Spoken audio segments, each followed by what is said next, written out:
وبركاته. الحمد لله نحمده ونستعينه ونستغفره ونؤمن به ونتوكل عليه ونعوذ بالله من شرور أنفسنا ومن سيئات أعمالنا. من يهده الله فلا مضل له ومن يضلله فلا هادي له. ونشهد أن لا إله إلا الله وحده لا شريك له. ونشهد أن سيدنا محمدا عبده ورسوله. اللهم صل على محمد وعلى آل محمد كما صليت على إبراهيم وعلى آل إبراهيم إنك حميد مجيد. اللهم بارك على محمد وعلى آل محمد كما باركت على إبراهيم وعلى آل إبراهيم إنك حميد مجيد. أما بعد فأعوذ بالله من الشيطان الرجيم. بسم الله الرحمن الرحيم. ربنا وابعث فيهم رسولا منهم يتلو عليهم آياتك ويعلمهم الكتاب والحكمة ويزكيهم إنك أنت العزيز الحكيم. صدق الله مولانا العظيم. আজকে 27শে জুন 2025 পহেলা মুহররম 1447 হিজরি বনশ্রী বাইতুল আতিক জামে মসজিদে জুমার জন্য আগত হযরত মুসল্লিয়ান ইকরাম, আল্লাহ তাআলার ফজল, আল্লাহ তাআলার করম, আল্লাহ তাআলার মেহেরবানি, যিনি আমাদেরকে আজকের এই নতুন বছর পর্যন্ত হায়াত দিয়েছেন সুস্থতার সাথে, এজন্য বলি আলহামদুলিল্লাহ। আজকে পহেলা মুহররম 1447 আমাদের আরবি বর্ষের নববর্ষ।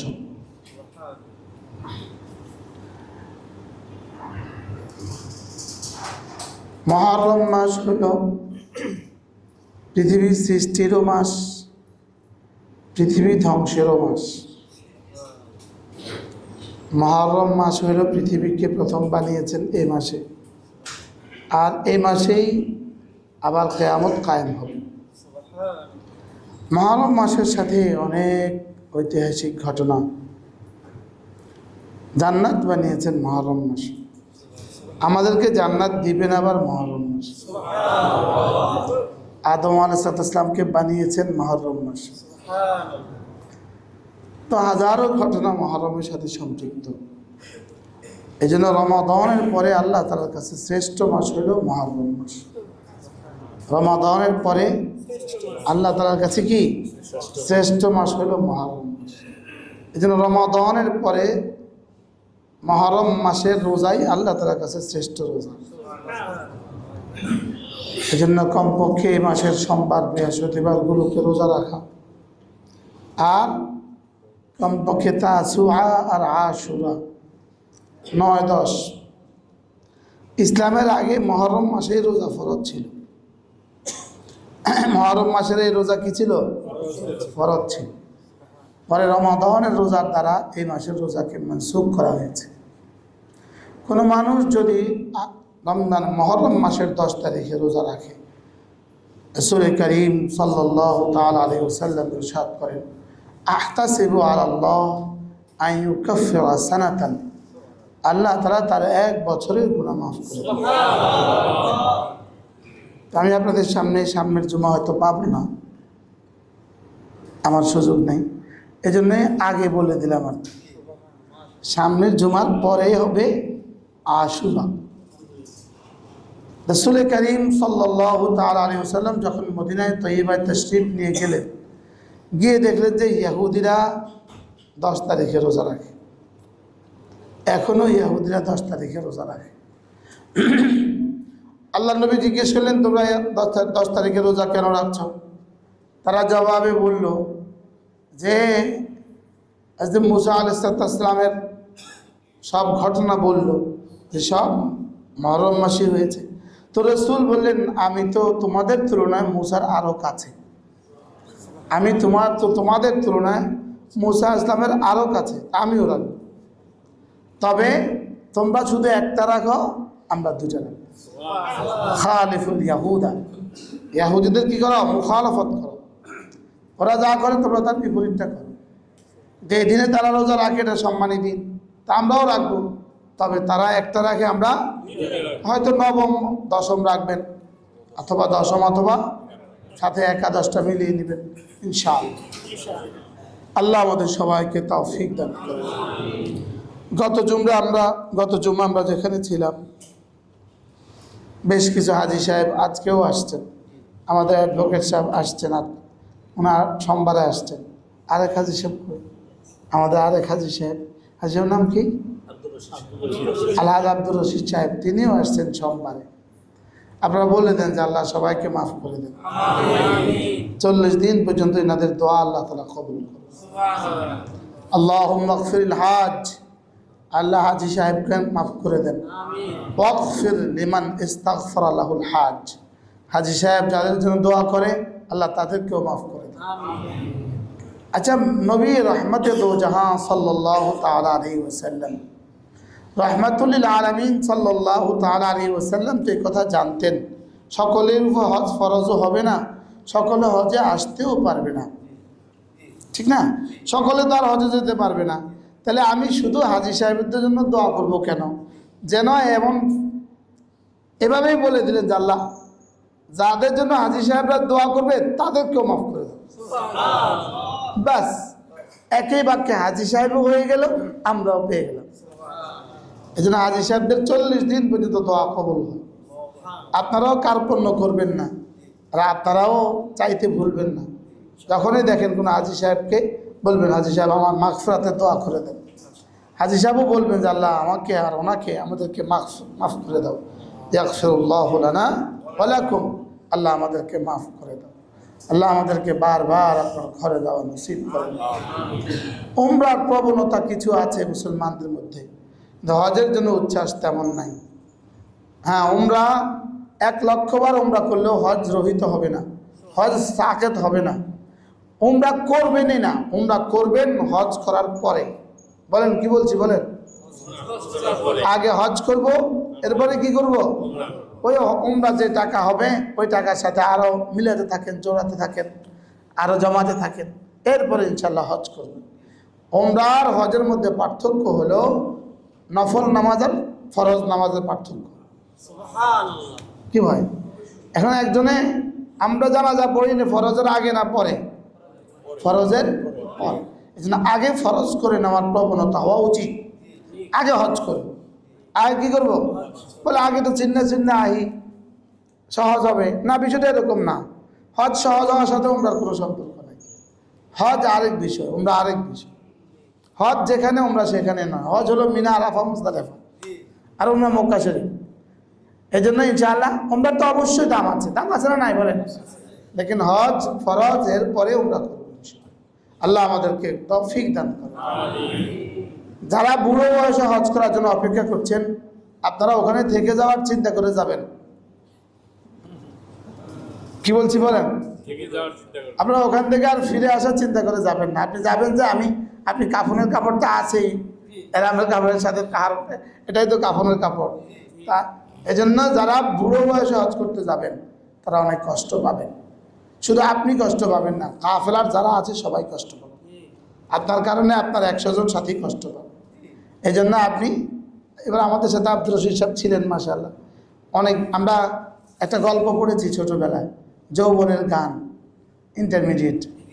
অনেক বৃদ্ধকে দেখেছি যাদের যৌবনের বার্ধক্যের ঊর্ধ্বের নিচে যৌবনের প্রদীপ্ত সূর্য। এনারা হলেন এই মুরব্বী, মাশাআল্লাহ। হাইটা আরাফা থেকে মিনে আসছে, হেঁটে আসছে, পুরা হেঁটে আসছে, 12 কিলো ব্যাগ নিয়ে, মাশাআল্লাহ। আমরা ওনাকে নিয়ে চিন্তিত ছিলাম, উনি আমাদের আগে আগে চলে আসছেন। সব 70টা থেকে 100টা তাওয়াফ করছে, দোতলা দিয়ে তাওয়াফ করছে। দোতলা এক তাওয়াফ মানে 7.5 কিলো, 7.5 কিলো একটা তাওয়াফ মানে 7.5 কিলোমিটার, দুইটা মানে প্রায় 14 কিলোমিটার। আল্লাহ তাআলা তৌফিক দান। হজ, আল হজ্জুল মাবরুর লাইসা লাহুল জাযা ইল্লাল জান্নাহ। হজ মাবরুরের পুরস্কার শুধুই জান্নাত। ইন্নাল হজ্জা ইউনফিল ফাকরা। হজ দারিদ্রতাকে মুছে দেয় এবং গুনাহগুলোকে মুছে দেয়। ইন্নাল হজ্জা ইয়াহদিমু মা কানা ক্বাবলা। হজ পেছনের জীবনের সমস্ত গুনাহগুলোকে মিটিয়ে দেয়। ইয়াহদিমু, মুছে দেয়, একদম মুছে দেয়। আল্লাহ আমাদের সবাইকে হজ করার তৌফিক দান, বারবার যাওয়ার নসিব করেন। গত জুমা আমরা পড়ছি, ওয়াইদ জাআলনাল বাইতা মাসাবাতান লিন-নাসি ওয়া আমনা। আমি এই ঘরকে বানিয়েছি মাসাবা। এক তরজমা হলো বারবার ফিরে আসার জায়গা, আরেক তরজমা হলো এই ঘরকে বানিয়েছি পৃথিবীর সবচেয়ে বেশি নেকির জায়গা। 1 ওয়াক্ত নামাজ 1 লক্ষ ওয়াক্তের সমপরিমাণ নেই। আরেকজন হাজী সাহেব আসছে, শুধু হাজী সাহেবরা আসতেছে, মাশাআল্লাহ। মুহররমের 1 তারিখ, আল্লাহ তাআলা যেন আগামী জিলহজ্জা পর্যন্ত আমাদের হায়াত বাড়িয়ে দেন। আগামী জিলহজের 9 জিলহজ্জা আরাফার মাঠে হাজরির তৌফিক দেন। যে আরাফার মাঠে গেল না, পৃথিবীতে সে গেল কোথায়? কি ভাই, এমন কোন নবী ছিলেন না যাকে আল্লাহ তাআলা আরাফার মাঠে নেন নাই। সমস্ত নবীদেরকে আল্লাহ তাআলা আরাফার মাঠে নিয়েছেন। সমস্ত নবীদেরকে আল্লাহ তাআলা কোথায় নিয়েছেন? আরাফার মাঠে নিয়েছেন। আরাফার মাঠে নেওয়া ছাড়া কোন নবীকেও যেন পূর্ণতা দেন নাই। আচ্ছা, হজ করছেন না আপনি? হজ করছেন? মাশাআল্লাহ। এই আপনি করছেন? হ্যাঁ, মাশাআল্লাহ। ও আমার সাথে, মাশাআল্লাহ। আপনি করছেন? হ্যাঁ। রিটায়ারমেন্টের পরে প্রথম কাজ কি হবে? সরকারি চাকরিজীবীরা রিটায়ারমেন্টের পরে প্রথম কাজ কি হবে? হজ। এটা ভাববেন না টাকা তো সব শেষ হয়ে যাবে, না, এই টাকা দিয়েছেই আপনাকে হজ করার জন্য। যেদিন এই পরিমাণ টাকা বাইতুল্লাহতে আসা যাওয়ার পরিমাণ, সমপরিমাণ টাকা আপনার হাতে আসবে, এই পরিমাণ টাকা আপনার ঋণ নাই, সেদিনে আপনার উপর হজ ফরজ। আল্লাহ তাআলা একটু সুযোগ দিয়েছেন যে এই বছর না করেও আগামী বছর করার কি আছে, কিন্তু করে ফেলাই উচিত। বাইতুল্লাহর প্রেম আর ভালোবাসা এটা ইমানের অংশ। বাইতুল্লাহর সম্মান। আপনি হজ করছেন ইটালি, কেন হজ করেন নাই? হ্যাঁ, কারণ তো আরেক জায়গায়। হ্যাঁ, হজের নিয়ত করেন ইনশাআল্লাহ। হ্যাঁ, মাশাআল্লাহ। ইটালি কত বছর থাকেন? 21 বছর ইটালি হজ করেন। 3 দিনের পয়সা লাগে হজ করতে। আল্লাহ তৌফিক দান করেন। ইনশাআল্লাহ নিয়ত পাক্কা ইনশাআল্লাহ। আগামী বছর ইনশাআল্লাহ। আমি ইনশাআল্লাহ কর না, ইনশাআল্লাহ। কি যদি বলতেছিলাম? হজ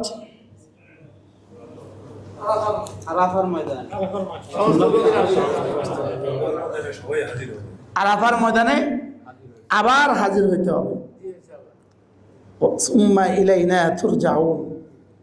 এজন্য হজের আয়াতের মধ্যে শেষ শব্দ সুম্মা ইলাইনা তুরজাউন। এখানে এখন যেভাবে আসছো এখানে এভাবে আমার কাছে আবার আসবে। ময়দানে মাহশার কায়েম হবে কোথায়?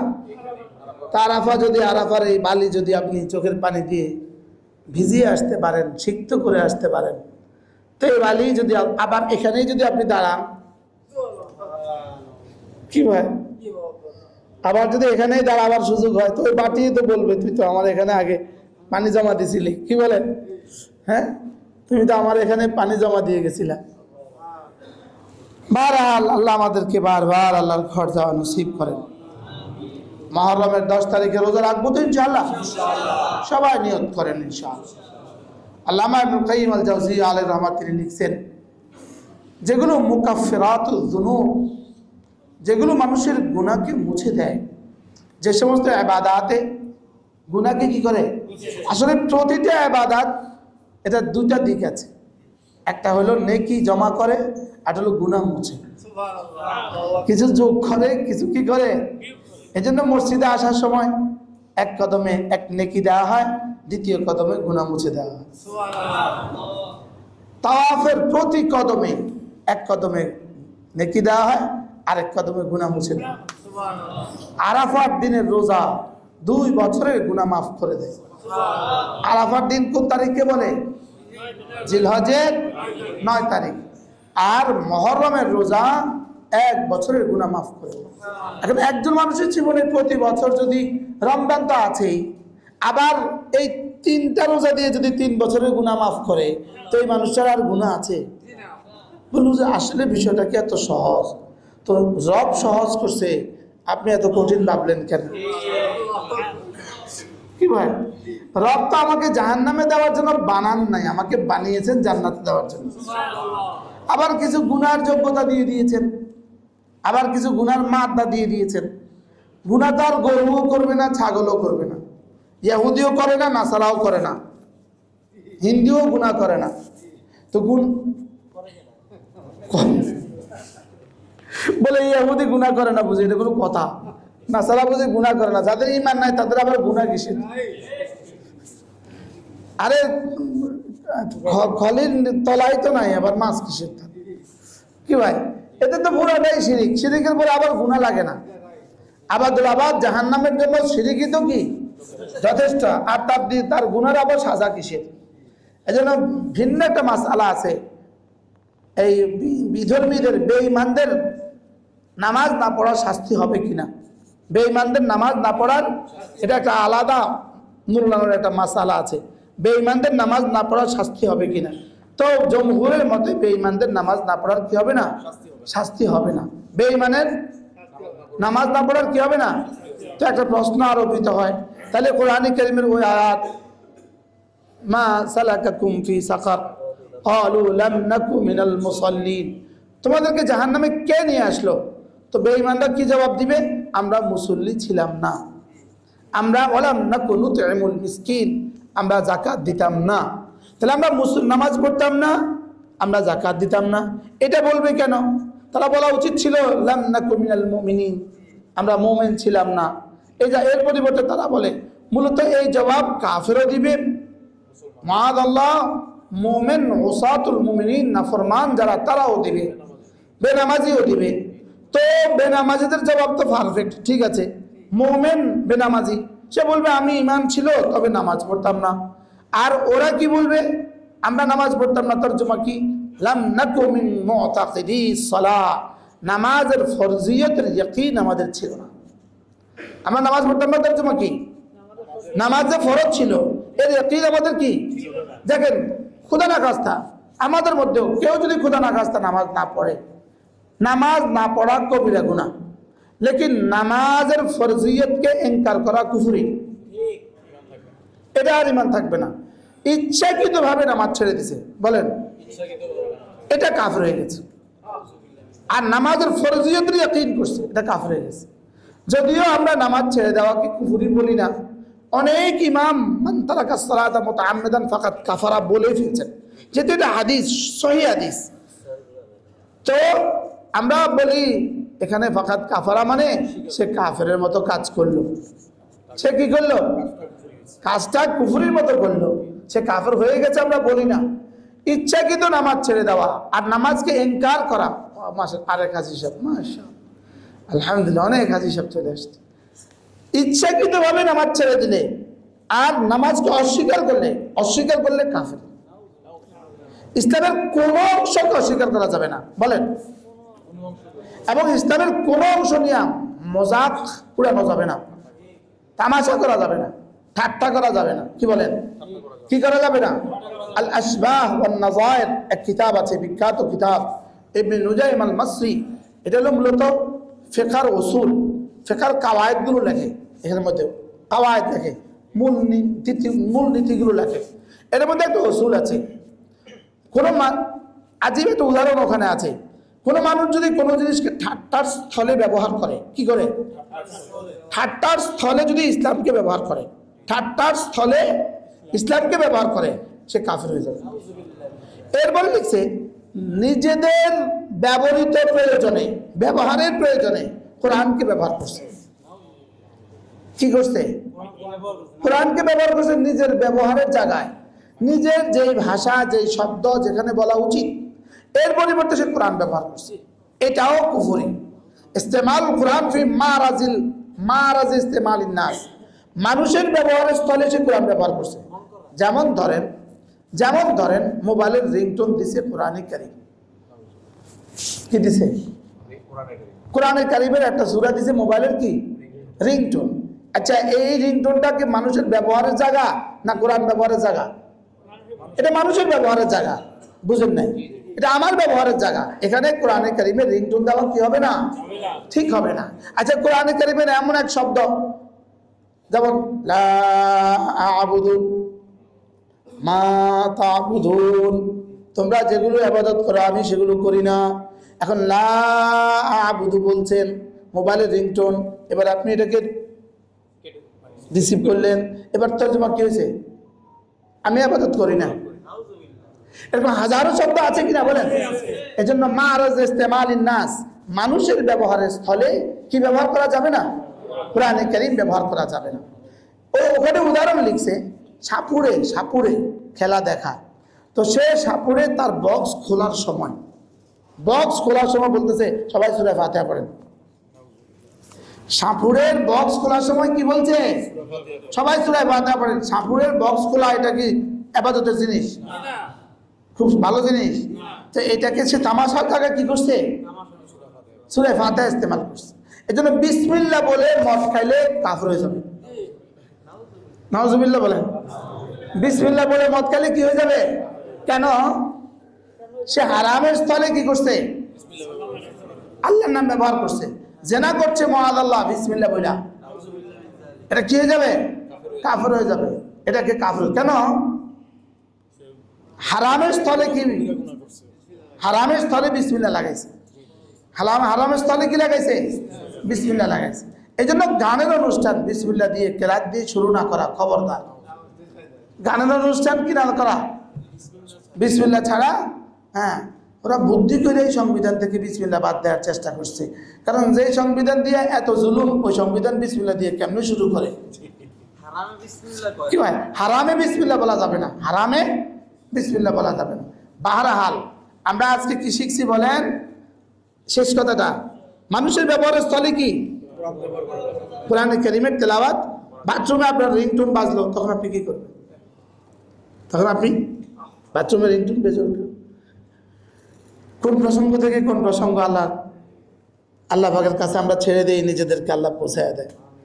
আমার পড়িত গত সপ্তাহের আয়াত আর আজকের এই আয়াতে কারিমা, আল্লাহ তাআলা হযরত ইব্রাহিম আলাইহিস সালামকে আর ইসমাঈল আলাইহিস সালামকে বাইতুল্লাহ বানানোর নির্দেশ দিয়া যখন বাইতুল্লাহ বানানো শেষ করলেন, তা আল্লাহ তাআলা যেন বললেন, ইব্রাহিম এবার আমার কাছে চান, আপনি যা চাইবেন আমি তা দেব। প্রথম দোয়া ছিল রব্বানা তাকাব্বাল মিন্না ইন্নাকা আনতাস সামিউল আলিম। এই দোয়াটা আমরা সকলেই পারি, লেকিন আমরা এটাকে দোয়া হিসেবে বলি না। আমরা বলি দোয়ার শেষ প্রান্ত, কিন্তু এটা হওয়া উচিত দোয়ার শুরু প্রান্ত, এবং এটা বারবার বলা উচিত। যদি আল্লাহ তাআলা আপনাকে কবুল করে ফেলে, তা আপনার জীবনে যা লাগবে সব দেবে। কি ভাই? এজন্য আমার পীর মুর্শিদ হযরত নানুপুরি রহমতুল্লাহ বলতেন, কাবিলিয়ত দাদে উরা শর্তে নিস্ত, বলকে শর্তে কাবিলিয়ত দাদুস্ত। একটা হলো কবুল, একটা হলো কাবিলিয়ত। একটা হলো কবুল করা, একটা হলো যোগ্যতা। কাবিলিয়ত মানে কি? যোগ্যতা। আর কবুল করা মানে আল্লাহ গ্রহণ করা। তিনি বলেন যে শেখ সাদি রহমাল্লাহ বলেন যে কবুলিয়তের জন্য কাবিলিয়ত লাগে না, আল্লাহ কবুল করতে যোগ্যতা লাগে না, বলতে যোগ্যতার জন্য আল্লাহ কবুল করা লাগে। যোগ্যতার জন্য কি লাগে? আল্লাহ কবুল করা লাগে। কিন্তু কবুল করার জন্য কি লাগে না? অনেকের অনেক যোগ্যতা আছে, লেকিন মানুষ খায় না, মানুষ নেয় না। তাহলে এটা বোঝা গেছে তার কাবিলিয়ত আছে, কবুলিয়ত নাই। আর একজন সাধারণ মানুষ, উজানের পিসা হুজুর রহমতুল্লাহ আলাই, ইনি কাফিয়া পর্যন্ত পড়া এক মানুষ ছিলেন, কাফিয়া পর্যন্ত পড়ছেন। হযরত মৌলানা কারি, হযরত কারি মুবারক করিম সাহেব রহমাহুল্লাহ তাআলা, হযরত কারি ইব্রাহিম সাহেব রহমতুল্লাহ নাতি ছিলেন, বহুত বড় আল্লাহওয়ালা ছিলেন। কুমিল্লা আর চাঁদপুর কচুয়া উজানি গ্রামের মানুষ। ইনি যখন বয়ান করতেন তো হাজার হাজার ওলামা ইকরাম এভাবে চাইয়াই থাকতো। আর আমার মনে হইতো হুজুর বুঝে আসমানের দিকে চাইয়া চাইয়া ওখানে লেখা আছে, লেখা লিখে লইয়া লইয়া কইতেছে। সব সময় কেউ যদি দেখে থাকেন, সবসময় বয়ান করতো চেহারাকে উপরের দিকে উঠে, এভাবে সব সময় বয়ান করতো চেহারা উপরের দিকে উঠে। আর মনে হইতো যেন উনি আরশের গায়ে বুঝি লেখা আছে, ওই লেখাগুলো বলে দেখে দেখে দেখে দেখে দেখে দেখে বলতেছে। কি ভাই? অথচ পড়ছে কি পর্যন্ত? সামান্য পড়ছে, আরবি ভাষার মাদ্রাসা সামান্য পড়ছে, কেরাতের পরে মাদ্রাসা কিতাবে সামান্য পড়ছে। কিন্তু আমরা তো হাজার হাজার কিতাব পড়ছি। আমাদের এক একজনের রুমে যায় দেখবেন হাজার হাজার কিতাব ঝুলে। আমাদের বুক সেলফে কিতাব আছে, হৃদয়ে কিতাব নাই। আমাদের হলো বুক সেলফে কিতাব আছে, কন্যা কি কইছি? বুক সেলফে কি আছে? কিতাব আছে। কোথায় নাই? হৃদয় নাই। আর তাদের বুক সেলফে কিতাব ছিল না, তাদের হৃদয়ে কিতাব ছিল। আমার আব্বা রহমাহুল্লাহ তাআলা, আল্লাহ তার কবরকে জান্নাতের টুকরো বানিয়ে দেন, 24 ঘন্টা পড়তেন আব্বা, 24 ঘন্টা পড়তেন। শুয়ে থাকতেন তো পড়তেন, বসতেন তো পড়তেন, গাড়িতে তো পড়তেন, হাসপাতালে শোয়া কিতাব পড়তেছে। হাসপাতালে যাইতেছে, ডায়াবেটিসের হাসপাতাল যাওয়া লাগতো তো কিতাব নিয়ে যেত। মানুষ যাইতো আব্বাকে রুগী দেখতে, আব্বা বসে বসে, আব্বা শুয়ে শুয়ে কি পড়তেছে? কিতাব পড়তেছে। তো বাহরহাল আমাদের কিতাব ছিল। তা আব্বা আমাকে চিঠি লিখতেন ছাত্র জীবনে, তোমাকে কিতাব কাঁধে করে আনার জন্য পাঠাই নাই, তোমাকে কিতাব দিয়েছি সিনা করে আনার জন্য। তোমাকে আমি দেওবন্দে পাঠিয়েছি সিনায় করে কিতাব আনার জন্য, কিসে করে আনার জন্য নয়, কাঁধে করে আনার জন্য নয়। যাদের কাঁধে কিতাব আছে হৃদয় নাই, যাদের কাঁধে কিতাব আছে হৃদয় নাই, এদের উদাহরণ হলো গাধার মতো। এদের উদাহরণ কিসের মতো? দেওবন্দে ওই মাকতাবা আছে, লাইব্রেরি আছে, ভিতরে ওদের গোডাউন আছে। গোডাউন হলো সরু সরু রাস্তা, ওখানে কোনো গাড়ি চলে না, রিক্সা অটো কিছু চলে না। তো ওখান থেকে ওরা গাধার পিঠে করে কিতাব নিয়ে আসে। কিতাবের ওই আমাদের মোটরসাইকেলের মধ্যে একটা ব্যাগ থাকে না, এদিকে ঝুলে এদিকে ঝুলে, এরকম চট দিয়া তারা ব্যাগ বানায়, এইদিকে ঝুলে এদিকে ঝুলে। তো এই পাশে কিতাব আর এই পাশে কিতাব দেয়, গোডাউন থেকে এই কিতাব উঠে দেয়, গাধা আস্তে আস্তে হাঁটতে হাঁটতে নিয়ে আসে, এখানে এসে নামায় না। তো একদিন এই দৃশ্য দেখা আমি আমার এক দোস্ত দেখ দেখ দেখ এটা কি আল্লাহ তাআলা বলছেন, মাসালুল্লাযীনা হুম্মিলুত তাওরাতা সুম্মা লাম ইয়াহমিলুহা কামাসালিল হিমারি ইয়াহমিলু আসফারা। আল্লাহ তাআলা বলেন যাদেরকে আমি তাওরাত দিয়েছি, কিতাব তো দিয়েছি তাদেরকে, তারা কিতাব পড়ে লেকিন ওই কিতাব মতে চলে না। এদের উদাহরণ হলো ওই গাধার মতো, যে গাধার পিঠে কিতাব আছে।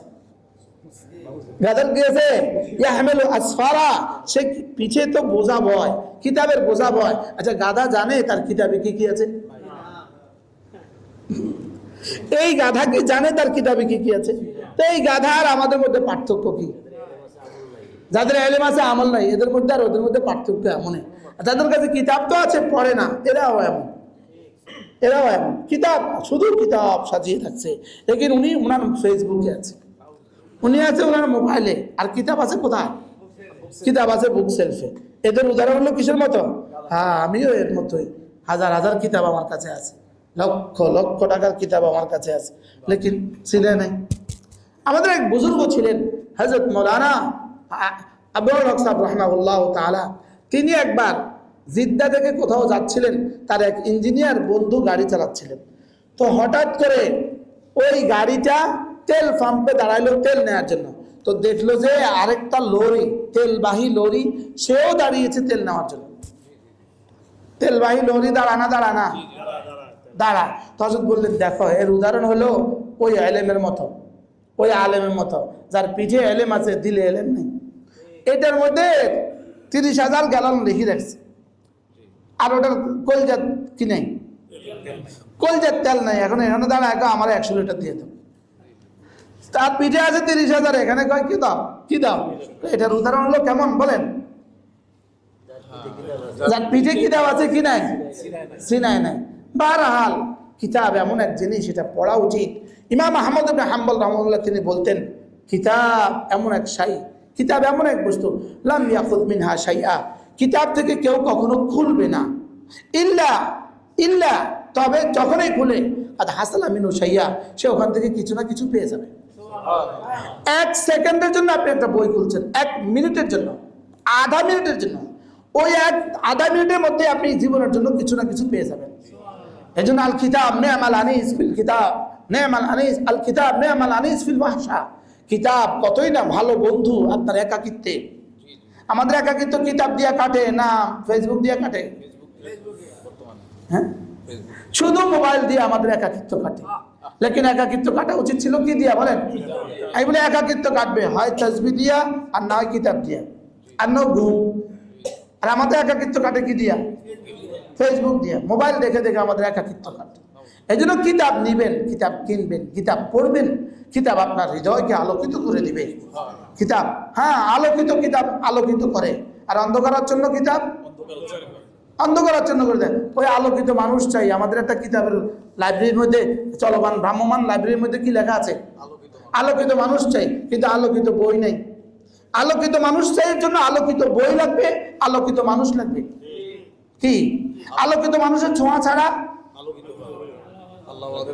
একজন ডিপিও ছিলেন, প্রাথমিক শিক্ষা অফিসার, জেলা শিক্ষা অফিসার, ইনি ইন্তেকাল হয়ে গেছে।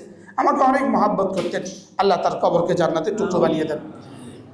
তিনি একবার আমাকে বললেন, হুজুর আমি অডিটে গেছি, চাঁদপুর মতলবে এক স্কুলে অডিটে গেছি, 7 জন শিক্ষক কেউ নাই, সব শিক্ষিকা, আর 7 জনই হিন্দু। এই যদি হয় স্কুল, তো এখান থেকে আমাদের ছাত্র, আমাদের ছেলেগুলো কি শিখবে? আমাদের ছেলেরা কি শিখবে? উনি আমার ডিপিও, উনি একটা মন্তব্য আমার সাথে করলেন আর কি। তো এই জন্য আপনার সন্তানের জন্য আলোকিত মানুষ চাই, এর জন্য আলোকিত সিলেবাস লাগবে, আর আলোকিত মানুষ লাগবে। আলোকিত মানুষ, আলোকিত সিলেবাস। বলেন, হযরত ইব্রাহিম আলাইহিস সালাম বাইতুল্লাহ বানিয়ে যখন বানানো শেষ করলেন, আল্লাহ তাআলা বললেন, ইব্রাহিম এবার আমার কাছে কিছু চাইলেই দিব। এত সুন্দর একটা ঘর বানিয়ে নিয়েছো তুমি। আমরা মিস্ত্রিকে বলি না, খুশি করে দেই না? কাজ শেষে তাকে খাওয়ায় দেয়, তাদের সবাই খাওয়ায় দেয়, একটু লুঙ্গি হাদিয়া দিয়ে দেয়। তো আল্লাহ তাআলা হযরত ইব্রাহিম আলাইহিস সালামকে বললেন, এবার চাও, যা চাইবে আমি তা দিব। হযরত ইব্রাহিম আলাইহিস সালাম চাওয়াও শুরু করলেন। ইব্রাহিম যেমন, তার চাওয়াটাও তেমন। খলিল তো খলিল, একটা সামচে তো পাইছি। এবার চাওয়া শুরু করলেন, রব্বানা ওয়াবআথ ফীহিম রাসূলাম মিনহুম ইয়াতলু আলাইহিম আয়াতিক ওয়া ইউআল্লিমুহুমুল কিতাবা ওয়াল হিকমাতা ওয়া ইউযাক্কিহিম। আল্লাহ, আমার এই ছেলে ইসমাঈলের বংশে আল্লাহ ও আমার সাথে সাহায্য করেছে, আপনার ঘর নির্মাণে ওর বংশে একজনকে রাসূল করে পাঠান। আমাদের দেশে মুরব্বীরা কেউ একটু খেদমাটা তুললে দোয়া করে দেয়, আল্লাহ তোরে ভাতে পুতে বাড়াক। ভাতে পুতে, ভাত মানে তো ভাত, আর পুত মানে কি? সন্তান। আল্লাহ তোরে ভাতে পুতে বাড়াক। আল্লাহ রাসূলের এই দোয়াটা আল্লাহ রাসূলের আছে। হযরত মুআয ইবনে জাবাল রাদিয়াল্লাহু তাআলা, ইনি 10 বছর বয়সে, হযরত আনাস ইবনে মালিক রাদিয়াল্লাহু তাআলা 10 বছর বয়সে ইনার মা ইনাকে রাসূলের কাছে নিয়ে গেছে। 10 বছর বয়সে একটা বাচ্চাকে নিয়ে বললেন, ইয়া রাসূলুল্লাহ, এটাকে আপনার খেদমতে দিয়ে দিলাম, আর এটার জন্য আপনি একটু দোয়া করে দেন। রাসূল একটা শব্দ বললেন, আল্লাহ তোরে ভাতে ফুতে বাড়ান। আল্লাহুম্মা বারিক ফি আওলাদিহি ওয়া আমওয়ালিহি, আল্লাহ তার মাল আর সন্তানের মধ্যে বরকত দিয়ে দিও। এটা তরজমা আমাদের দেশে কি? ভাতের পুঁতে বাড়া দেন। তো হযরত মুআয ইবনে জাবাল রাদিয়াল্লাহু তাআলা আনহু এই লাল কাপড়টা একটু ছেড়ে দেন, লাল কাপড়টা একটু 1 মিনিটের জন্য। হযরত মুআয ইবনে জাবাল রাদিয়াল্লাহু তাআলা আনহুর জন্য এই শব্দ, আনাস ইবনে মালিক রাদিয়াল্লাহু তাআলার জন্য এই শব্দ, এই এক শব্দ, আল্লাহ তোমার জানে মালের মধ্যে সন্তান এবং মালের মধ্যে বরকত দিয়ে দেখ। তার মৃত্যুর সময় তার ঔরস জাত সন্তান ছিল 100 জন, 78 জন ছেলে 22 জন মেয়ে, 78 জন ছেলে 22 জন মেয়ে, 100 জন সন্তান আল্লাহ তাআলা হযরত আনাস ইবনে মালিক রাদিয়াল্লাহু তাআলাকে দান করেছেন। কোন বরকতে? রাসূলের এক দোয়া। আচ্ছা, যার জন্য যেখানে যা বলেছেন তা আল্লাহ তাআলা এভাবেই কবুল করছেন। ওই রাসূলের দোয়া দেখেন, রাহিমাল্লাহুল মুহাল্লিকিন, আল্লাহ হজ করার পরে যারা মাথা মুন্ডন করে তাদের উপরে আপনি রহমতের বৃষ্টি দান করেন, এক দোয়া। তাহলে এটাও এখানে 100% কবুল হবে কিনা? রাসূল জীবনে যা বলেছেন সব কবুল। তাইলে হযরত মুআয আনাসের ব্যাপারে কি বলছেন? আল্লাহ তাকে সন্তানে আর সম্পদে বরকত দিয়ে দাও। আল্লাহ আমরা এখানে যারা আছি সবার হায়াতে দৌলতে ইলম আমলের মধ্যে বরকত দিয়ে দেন। আল্লাহ আমাদেরকেও সন্তান দিয়ে বরকত দিয়ে দেন। হ্যাঁ, আমাদেরকেও সন্তান সন্ততি দিয়ে কি দিয়ে দেন? বরকত দিয়ে দেন। লেকিন দুর্ভাগ্য হলো আজকের বাংলাদেশ সহ আজকের আমাদের এই অঞ্চলগুলোতে শুধু সন্তান হলে, বেশি সন্তান হলে এটা আর বরকত না। বাস্তব না বাস্তব? হ্যাঁ, একে অধিক সন্তান হলে আর বরকত হয় না।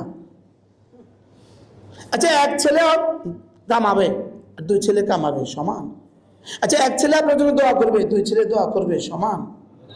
হ্যাঁ, একবার আমাদের লক্ষ্মীপুর একটা কনফারেন্স হয়েছে জন্ম নিয়ন্ত্রণের উপরে। তো আমার আব্বা ছিলেন ওখানে অতিথি। তো আব্বা জেলা জামা মসজিদের খতিব ছিলেন, আব্বা অতিথি ছিলেন। তো ডিসি সাহেব খুব সুন্দর বক্তব্য দিয়েছে। ও ডিসি সাহেব খুব ভালো মানুষ ছিলেন, আমাদের মার্কাজ মসজিদে উনি করছেন। তো পরে ডিসি সাহেব বক্তৃতার পরে আপা বলছেন, ডিসি সাহেব আপনি আপনার বাবা মার কত নম্বর সন্তান? তো বলতেছে 7 নাম্বার। তো বলতেছে 7 নাম্বার সন্তান যদি না হইতো আমরা আপনার মতো ডিসি ইমান আলী কোথায় পেতাম? ওনার নাম ইমান আলী ছিল। তো আপনার মতো ডিসি ইমান আলী আমরা কোথায় পাইতাম? কি ভাই, এক একজন নিয়ে আপনি দেখেন না, আপনি আপনার আব্বা আমার কত নম্বর সন্তান? আমরা 13 ভাই বোন। ইন্না লিল্লাহি বলেন, ইন্না লিল্লাহি। কি হয় এখন? আব্বা আমার জন্য দোয়া করে কতজনে? এমন কোন রমজান থাকে না যে রমজান আমাদের 2-4 ভাই আল্লাহর ঘরে থাকে না। আলহামদুলিল্লাহ, এমন কোনো হজও থাকে না আমাদের 2-4 জন হজে থাকে না। আলহামদুলিল্লাহ বলেন। তো এবার কেমন এখন দোয়া কেমন যায়? হ্যাঁ, শুধুই ভেবে আছে 1 জন, 2 জন হলে আর নয়, 1 জন হলে ভালো হয়, 1 জন হলে বলে ভালো হয়। তো ওটা গেছে গা 10 বছরের মহিলা, এবার কি অবস্থা? এই অনুভূতি কেমনে আসলো? এই বাতিল দুশ্মন আমাদের কলিজায় এটা বসাইতে সক্ষম হয়েছে। বাস্তব না বাস্তব? এটা দুশ্মন আমাদের কলিজায় বসায় দিছে, শয়তান আমাদের কলিজায় এটা বসায় দিছে। লেকিন এটা ইসরায়েলের জন্য প্রযোজ্য নয়, এটা কিন্তু ইসরায়েলের নয়, এটা কিন্তু রাশিয়াতে সিস্টেম নাই, আমেরিকাতে সিস্টেম নাই, সুইজারল্যান্ডে সিস্টেম নাই, যে শুধু বাংলাদেশে, শুধু কোথায়? শুধু বাংলাদেশে। শুধু বাংলাদেশে এখানে 1 জন হলে ভালো হয়, 2 জন হলে আর না। কত বড় বড় সাইনবোর্ড, কত বড় বড় সাইনবোর্ড। তাইলে আল্লাহ আমার সন্তানের মধ্যে বরকত দিলে মালের মধ্যে তো বরকত দিবে। যদি 100 জন সন্তান হয় তার, তো তার মাল কেমন ছিল? এবার 100 জন সন্তানকে লালন পালনের জন্য জিম্মেদারি তো আল্লাহ নিছে, তো হায়াত কেমন ছিল? এই জন্য হযরত আনাস ইবনে মালিক রাদিয়াল্লাহু তাআলা আনহু ইনি ইসলামের ইতিহাসে বসরা নগরীতে, বসরা শহরে সর্বশেষ মৃত্যুবরণ করেছেন 98 হিজরিতে। কত হিজরিতে বলেন? 98 হিজরিতে। যদি মৃত্যুর ফয়সালা দুনিয়াতে না থাকতো, হয়তো আনাস এখনো জীবিত থাকতো, ওই আল্লাহ নবীর ওই শব্দের বরকতে। তাহলে সন্তান বেশি হলে লাভ না কম হলে লাভ? হায়াত বেশি হলে লাভ না কম হলে লাভ? একদিন যদি ইসলামের সাথে কারো হায়াত বৃদ্ধি পায়, একদিন একজন মানুষ শুধু একদিন, দুজনে একসাথে জন্মগ্রহণ করছে, একই দিনে তাদের বুলুগ হয়েছে, জীবনের সব সংখ্যা এক, শুধু দুজনের একদিনের হায়াত বেশি। ও যার একদিন হায়াত বেশি তার কোটি কোটি বছরের জান্নাত বেশি হবে। কারণ একদিনে তার আরো 32 রাকাত নামাজ হয়ে গেল, আরো 64টা সেজদা হয়ে গেল। তো এক সেজদার দাম তো দুনিয়ার মধ্যে যা আছে তার চেয়ে বেশি। কি ভাই, এজন্য আল্লাহ রাসূল বলেন আফদলুন নাস, শ্রেষ্ঠ মানুষ কারা? রাসূল বলেন আতওয়ালুহুম আমারা ওয়া আহসানুহুম আমালা, যার বয়সও বেশি আমলও সুন্দর। বলেন বয়সও বেশি আমল সুন্দর, তার সাথে আমরা নাগাল পাবো কোথায়? আল্লামা আহমদ শফি রহমাল্লাহ 104 বছরে ইন্তেকাল করছেন। 104 বছরে তিনি ইন্তেকাল করছেন। আর তিনি দারুল দেওবন্দে পড়াকালীন ছাত্র জীবনে হযরত হোসেন মাদানী তাকে খেলাফত দান করেছেন। তাহলে জীবনটা কেমন পবিত্র ছিল বলেন। হ্যাঁ, আর ইনাকে বলছে তেতুল হুজুর। ওই কম বক্তাদের ঠিকানা এখন কোথায় যে বলছিল তেতুল হুজুর? কি পরিমাণ ডিম তারে মারছে যে তেতুল হুজুর সর্বপ্রথম বলছিল যে কুলাঙ্গার, যে কম বখত। অথচ আল্লামা আহমদ শফি রহমাউল্লাহ তিনি একবার কোন এক সম্মেলনে বয়ান করছিলেন নোয়াখালীতে। 4 মাইল পর্যন্ত মাইক ছিল, 4 মাইল। তো ওই হুজুরের পাশে বসা ছিলাম আমি, আল্লামা আহমদ শফি রহমাউল্লাহর পাশে বসা ছিলাম আমি আর আমাদের আল্লামা মামুনুল হক সাহেব। তো আল্লামা আহমদ শফি রহমাউল্লাহ বলতেছিলেন, ও বা, চিটাঙ্গের ভাষায় হুজুর বলতেন, ও বা ঘুমাইতে ঘুমাইতেও জিকির করবা। আমরা বলতেছিলাম কি রে কয়, বুড়ো বার্ধক্যের কারণে কোনো কয়া ফেললো নেই, এই ঘুমের মধ্যে আবার জিকির কেমনে? ঘুমাইতে ঘুমাইতেও জিকির করবা। পরে নিজেই বলতেছেন জিকির করতে করতে ঘুম যাবা, উঠে আবার জিকির শুরু করবা, মধ্যখানে পুরোটা সময় তোমাকে আল্লাহ তাআলা জিকির লিখে দিবেন। যে এই মানুষগুলো জিকির করছে জীবনে কতবার? 104 বছর বয়স, জীবনে জিকির করছে কয়বার? দুজন মানুষের মধ্যে যদি শুধু একবার সুবহানাল্লাহ এই শব্দটা পার্থক্য হয়, শুধু একবার, জীবনের সমস্ত আমাল সমান, শুধু একবারের পার্থক্য সুবহানাল্লাহ, এই দুইজন মানুষের মধ্যে ব্যবধান হবে আসমান আর জমিনের ব্যবধান। এবার বলেন 100 বারের ব্যবধান হলে, 1000 বারের ব্যবধান হলে, 1 লক্ষ বারের ব্যবধান হলে, এবার বলেন তো আমার আর আব্দুল কাদের জিলানী রহমাতুল্লাহর মধ্যে ব্যবধান কেমন হবে? আমাদের আর কাসেম নানুতুর মধ্যে ব্যবধান কেমন হবে? কি ভাই, তা আমার আর আল্লামা আহমদ শফির মধ্যে ব্যবধান কেমন? কত ব্যবধান হবে বলেন না? কোনো পৃথিবী আন্দাজ করার কোনো সুযোগ আছে? বারহাল হযরত ইব্রাহিম আলাইহিস সালাম আর ইসমাঈল আলাইহিস সালাম ঘর বানিয়ে দিলেন। তো আল্লাহ তাআলা বলবেন চাও, হযরত ইব্রাহিম চাইলেন চাওয়ার মতো, বললেন আল্লাহ একটা দরখাস্ত, আল্লাহ একটা দরখাস্ত, আমার এই ছেলের বংশে একজনকে রাসূল করে পাঠান, আমার এই ছেলের বংশে একজনকে রাসূল করে পাঠান। হযরত ইব্রাহিম আলাইহিস সালামের ছিল 2 ছেলে, ইসহাক আলাইহিস সালাম আর ইসমাঈল আলাইহিস সালাম। ইসমাঈল আলাইহিস সালাম ছিলেন বড়, ইসহাক আলাইহিস সালাম ছিলেন ছোট।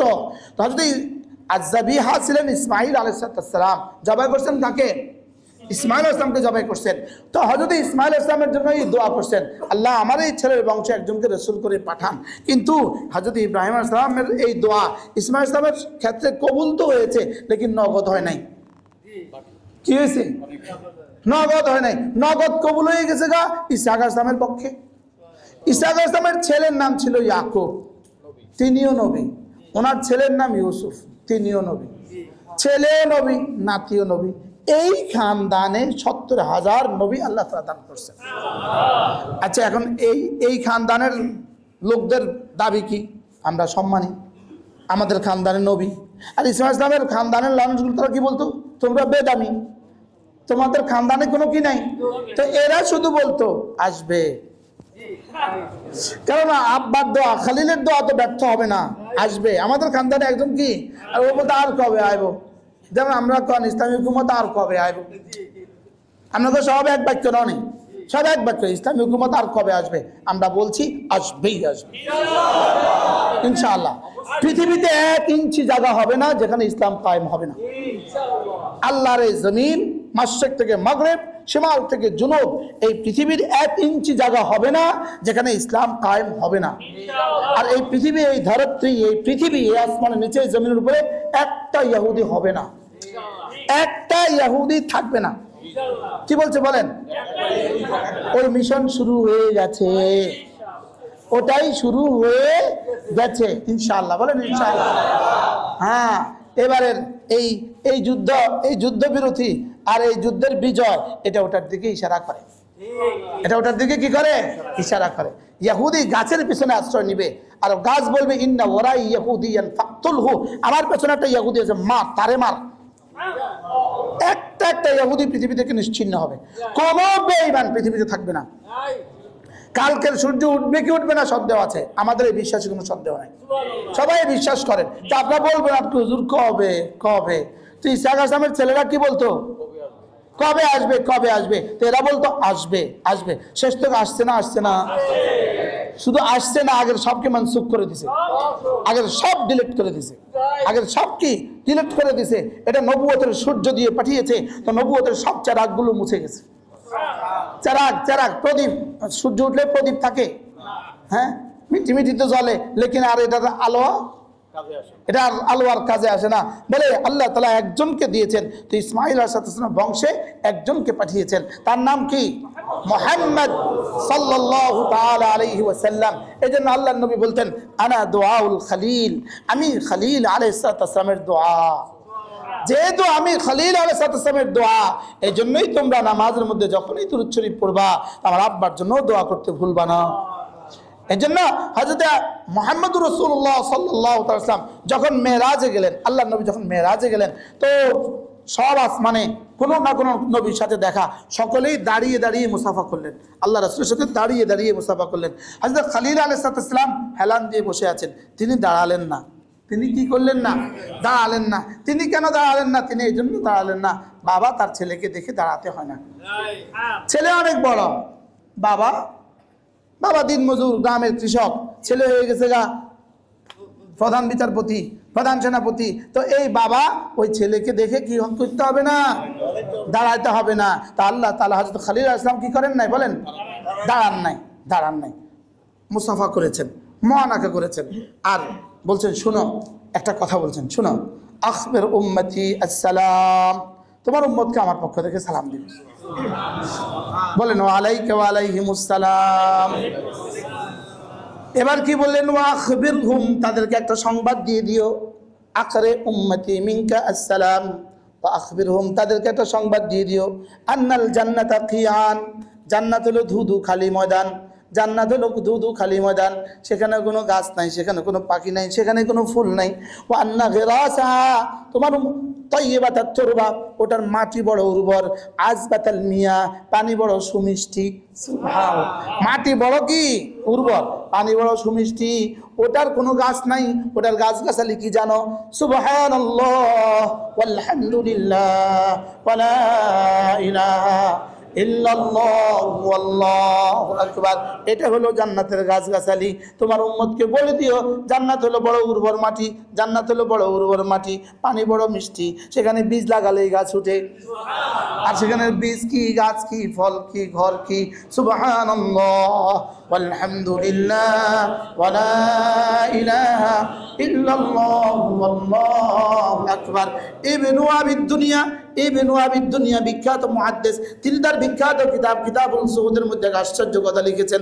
তিনি বলেন লা তাসবিহাতুন ওয়াহিদাতুন ফি সাহিফাতি আবদি মুমিন, কোন মুমিনের আমলনামার মধ্যে একটা তাসবিহ খায়রুল লাহু মিন জিবালিদ দুনিয়া, সারা পৃথিবীর যতগুলো পাহাড় আছে সবগুলো পাহাড়কে যদি স্বর্ণ দিয়ে পরিবর্তন করে দেওয়া হয়, একটা তাসবিহ একজন মুমিনের জীবনের জন্য তার চেয়ে বেশি দামি।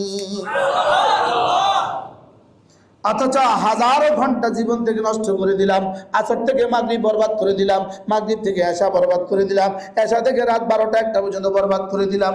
বাস্তব না বাস্তব? কোন কাজে মুসলমান রাত 2টা বাজে ঘুমায়? এই সমাজে রাত 2টা বাজে ঘুমায় এরকম মানুষ আছে না নাই? 1টা বাজে ঘুমায় আছে না নাই? সে করলোটা কি? সে পাইলো কত, হারাইলো কত? আসর থেকে মাগরিব, মাগরিব থেকে এশা, এরপরে আসার পর থেকে রাত 12টা 1টা 2টা, এরপরে ফজরের সময় ঘুম। বাস্তব না বাস্তব? রাত 3টা বাজে হাজার হাজার ঘরে লাইট দেখা যায়, লেকিন ফজরের পরে, ফজরের আগে, ফজরের ঘরে লাইট দেখা যায়। এজন্য একবার সুবহানাল্লাহ ওয়ালহামদুলিল্লাহ ওয়ালা ইলাহা ইল্লাল্লাহ আল্লাহু আকবার আপনার উম্মতকে আপনি বলে দিবেন, এগুলো হলো জান্নাতের গাছগাছালি। আচ্ছা, 10 দুনিয়া বরাবর জান্নাতের মাঠটা যদি গাছ ছাড়া হয় তো কেমন লাগবে? কোনো বাগান ছাড়া তো কেমন লাগবে? গাছ কি সেখানে গিয়ে লাগাবেন না এখান থেকে লাগাবেন? সুবহানাল্লাহ ওয়ালহামদুলিল্লাহ ওয়ালা ইলাহা ইল্লাল্লাহ আল্লাহু আকবার। আরেক হাদিসে আল্লাহর নবী বলেন, লান আকুলা, এই কালেমাগুলো আমি একবার বলা, এই কালেমাগুলো আমি একবার বলা, আহাব্বু ইলাইয়া মিম্মা তালাআত আলাইহিস শামসু, সারা দুনিয়ার সমস্ত স্থলভাগ, সমস্ত জলভাগ, সারা দুনিয়ার সমস্ত পাহাড়গুলো, সমস্ত জলভাগগুলো, সমস্ত স্থলভাগগুলো, যেখানে যেখানে সূর্য আলো দেয় সবটা যদি আমাকে দিয়ে দেওয়া হয়, এই কালেমাগুলো একবার পড়া আমার কাছে তার চেয়েও বেশি প্রিয়। কি কি দিল আমাদেরকে, কি করার জন্য বললো, আমি করলাম তা কি? পুরাণ পত্রিকা একটা 18 মাস আগের একটা পত্রিকা যদি কারোর ড্রয়িং টেবিলে, ড্রয়িং রুমে, ডাইনিং রুমে পড়ে থাকে, আপনি যাইয়া এটা লইয়া হাসিয়া সহ পড়ে ফেলেন, মনোযোগ দিয়া পড়ে। বাস্তব না বাস্তব? সুবহানাল্লাহ ওয়ালহামদুলিল্লাহ ওয়ালা ইলাহা ইল্লাল্লাহ আল্লাহু আকবার। পড়বো তো ইনশাআল্লাহ। আমরা কি চলতেছে, কি আলোচনা চলতেছে? ইব্রাহিম আলাইহিস সালামের বাইতুল্লাহ বানানোর পরে কি দোয়া। তাহলে এগুলো তো ইব্রাহিম আলাইহিস সালামের দোয়ার অংশ, ইব্রাহিম আলাইহিস সালামের জীবনের কি অংশ। লাকাদ কানা ফি ইব্রাহিম উসওয়াতুন হাসানা, ইব্রাহিমের মধ্যে রয়ে গেছে তোমাদের জন্য উসওয়া, তোমাদের জন্য কি? আল্লাহ তাআলা আমাদের সবাইকে বোঝা মানা